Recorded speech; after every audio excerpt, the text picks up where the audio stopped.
Hi hello friends வாங்க இன்னைக்கு நாம சிம்பிள் அரோமா சமையல்ல நல்ல கிறிஸ்பியான லேயரான பரோட்டா எப்படி செய்கிறதுன்னு பார்க்கலாம். இதை நாம் சிக்கன் கிரேவி கூட வச்சு சாப்பிட்றப்போ ரொம்ப ரொம்ப நல்லா டேஸ்டியாக இருந்துச்சு. பாருங்கள், நீங்களே பாருங்கள் எவ்வளோ நல்லா லேயராக இருக்குது. அவ்வளோ நல்லா டேஸ்டியாக இருந்துச்சு இந்த பரோட்டா சாப்பிட்றதுக்கு. இதை எப்படி செய்கிறதுன்னு நம்ம பார்க்கலாம் வாங்க. இதில் எதுவுமே சேர்க்கல, வெறும் உப்பு எண்ணெய் மட்டும் தான் சேர்த்துருக்கோம். அவ்வளோ நல்லா வாங்க இப்போ எப்படி செய்கிறதுன்னு பார்க்கலாம். 1/2 கேஜி மாவு எடுத்துக்கலாம். மைதா மாவு இது. இதில் தேவையான அளவு சால்ட்டு சேர்த்துக்கலாம். அது கூட தேவையான அளவு தண்ணி சேர்த்து நல்லா பிசைஞ்சுக்கலாம். இதை நல்லா மாவு பிசைறதுல தான் பரோட்டா வர்றதே இருக்குது. பாருங்கள், இப்படி நல்லா பிசைஞ்சுக்கணும். இப்போ கொஞ்சமாக ஆயில் யூஸ் பண்ணிக்கலாம். இது மொத்தத்துக்கு நாங்கள் ஒரு 5 ஸ்பூன் ஆயில் கூட யூஸ் பண்ண மாட்டோம்.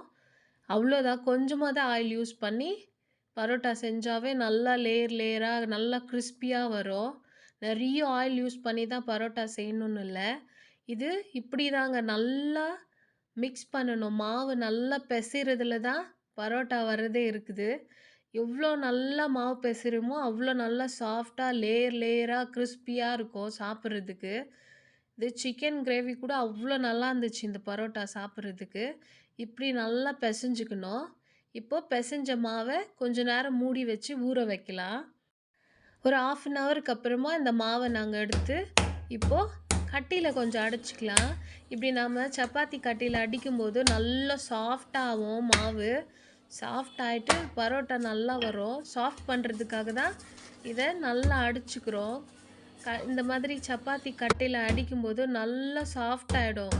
சப்பாத்திக்கு கூட நம்ம சப்பாத்திக்கு சாஃப்டாக வேணும்னா இப்படி அடிச்சுக்கலாம் மாவு. இந்த மாதிரி இதை நல்லா அடிச்சுக்கின்னு இதை இப்போ ரோல் பண்ணி வச்சு தேவையான அளவு மாவு எடுத்துன்னு நல்லா ரோல் பண்ணிக்கலாம். இப்படி நம்ம ரோல் பண்ணி எல்லா மாவையும் வச்சுக்கிறப்போ நம்ம டக்குன்னு திரட்டிக்கிறதுக்கு நல்லாயிருக்கும். சப்பாத்தி மாவு எடுத்து வைக்கிற மாதிரி எடுத்து வச்சுக்கோங்க. தேவையான அளவு அவங்கவுங்களுக்கு ஏற்ற சைஸுக்கு எடுத்துக்கோங்க. பாருங்கள், எல்லாத்தையும் இப்படி செஞ்சு ரெடி பண்ணி வச்சுக்கணுமுன்னா நம்ம திரட்டுறதுக்கு நல்லாயிருக்கும். கொஞ்சமாக மாவு எடுத்துன்னு இப்போது இதை நல்லா சப்பாத்தி மாதிரி திரட்டிக்கலாம். இப்போ நம்ம அங்கே ரெடி பண்ணி வச்சுருக்கிற மாவை எடுத்து நல்லா இப்படி திரட்டிக்கின்னு ஆயில் அப்ளை பண்ணிக்கணும். ஆயில் அப்ளை பண்ணிவிட்டு இப்படி மத்தியிலேருந்து கட் பண்ணி சைடில் சேர்த்து இதை நம்ம ரோல் பண்ணிக்கலாம். இந்த மாதிரி ரோல் பண்ணுறது இது வந்து மாமூலாக ஹோட்டலில் எல்லோரும் இந்த மாதிரி செய்வாங்க. ஆனால் நாங்கள் இந்த மாதிரி லேயராக பரோட்டா வேணுன்றதுக்காக நான் வேறு ஒரு டிப் யூஸ் பண்ணுவோம் எங்கள் வீட்டில். இதில் நாங்கள் முட்டையோ எந்த இதுவுமே சேர்க்கல. அவ்வளோ நல்லா சாஃப்டாக வரும். அது எப்படி செய்கிறதுன்னு பார்க்கலாம். பாருங்கள், இந்த மாதிரி சப்பாத்தி மாதிரி திரட்டிட்டு ஆயில் அப்ளை பண்ணிக்கலாம். இந்த பரோட்டாவுக்கு ஆயில் அப்ளை பண்ணோம்னா தான் பரோட்டா நல்லா சாஃப்டாக வரும். அதனால் இப்போது ஆயில் அப்ளை பண்ணிவிட்டு தேவையான அளவு ஆயில் அப்ளை பண்ணிக்கோங்க. பாருங்கள், இந்த மாதிரி அப்ளை பண்ணிவிட்டு ஒரு கத்தி எடுத்துன்னு இந்த மாதிரி லைன்ஸ் போட்டுக்கலாம். சின்ன சின்னதாக லைன்ஸ் போட்டுக்கிறப்போ இது அப்படியே லேயராக வரும். நம்ம அங்கே பரோட்டா தேய்ச்சி சுட்டு எடுக்கிறப்போ அப்படியே வரும். அதனால இந்த மாதிரி லேயராக பண்ணிக்கோங்க. பாருங்க, இந்த மாதிரி லேயராக பண்ணதை இப்போது இது எல்லாத்தையும் ஒன்று சேர்த்து ரோல் பண்ணிக்கலாம். இதை செய்கிற மாதிரியே செய்யுங்க. பாருங்கள், எல்லாத்தையுமே ஒன்றா சேர்த்துட்டு இப்படி கையில் சேர்த்து இப்படி ரோல் பண்ணிக்கலாம்.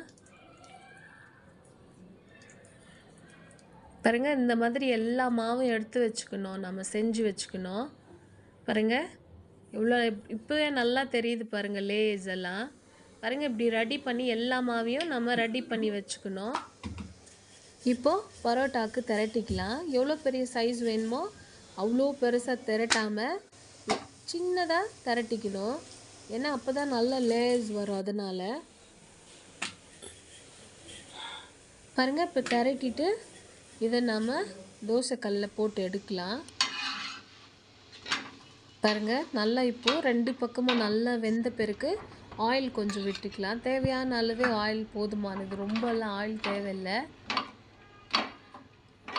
பாருங்கள், 2 பக்கமும் நல்லா வெந்துடுச்சு. இப்போ இன்னொரு பரோட்டா போட்டுக்கலாம். தேவையான அளவு ஆயில் விட்டு 2 பக்கமும் நல்லா திருப்பி போட்டு நல்லா வேக வச்சு எடுத்துக்கலாம். உள்ளெல்லாம் மாவு மாதிரி இருக்கக்கூடாது, நல்லா வெந்து வரணும். சாஃப்டாக லேஸும் நல்லா வரணும். அதனால் ஸ்லோ ஃப்ளேமில் வச்சு நல்லா இது பண்ணிக்கோங்க. பாருங்க, இப்போ இந்த பரோட்டா ரெடி ஆயிடுச்சு. பாருங்க, பார்க்குறப்பவே அவ்வளோ நல்லா இருந்துச்சு, கிறிஸ்பியாக இருந்துச்சு, லேயராக நல்லா தெரிஞ்சிச்சு. இந்த பரோட்டா பார்க்குறதுக்கு எவ்வளோ நல்லா டெம்டிங்காக இருக்குது பாருங்கள். இதில் எதுவுமே எக்ஸ்ட்ரா ஓவராலாக எதுவுமே சேர்க்கல. வெறும் தண்ணி, உப்பு, எண்ணெய், மைதா மாவு.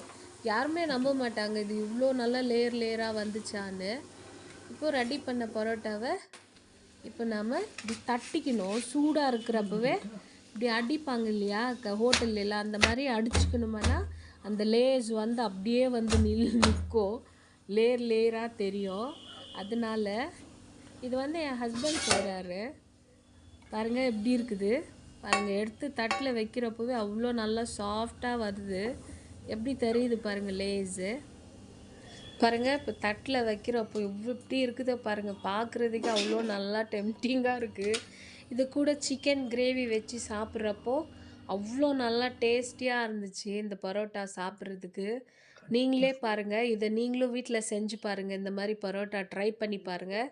ரொம்ப ரொம்ப பிடிக்கும் உங்களுக்கும். ப்ளீஸ் என் சேனலில் சப்ஸ்கிரைப் பண்ணுங்கள், ஷேர் பண்ணுங்கள், லைக் பண்ணுங்கள்.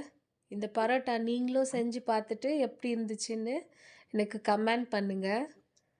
பாருங்கள் எப்படி இருக்குதோ பாருங்கள். அவ்வளோ நல்லா இருந்துச்சு பரோட்டா சாப்பிட்றதுக்கு.